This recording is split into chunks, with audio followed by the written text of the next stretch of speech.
வணக்கம் மக்களே, நான் இன்னைக்கு வந்து ஒரு முக்கியமான ஒரு தகவலோட வந்திருக்கேன். அதாவது என்ன அப்படின்னு பார்த்தீங்கன்னா, தமிழக முதல்வர் திரு ஜோசப் விஜய் அவர்கள் 717 மதுக்கடைகள் வந்து மூடப்படும் அப்படின்னு சொல்லியிருந்தாங்க.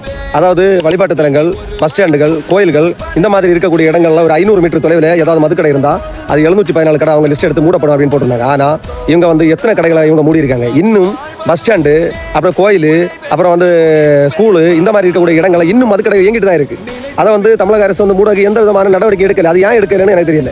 இன்றைய தினம் வந்து பார்த்தீங்கன்னா, நம்ம வீத லீடர் இயக்கத்தினுடைய நிறுவனர் நம்ம அண்ணாமலை அவர்கள் வந்து ஒரு தகவல் வந்து வெளியிட்டிருக்காங்க. அதாவது என்ன அப்படின்னா, 129 கடைகள் இன்னும் இடையூறாக இருக்கிறது, ஆனால் மூடப்படவில்லை, உடனடியாக மூட வேண்டும் அப்படின்னு தமிழக முதல்வருக்கு வந்து பார்த்தீங்கன்னா வலியுறுத்தியிருக்காரு.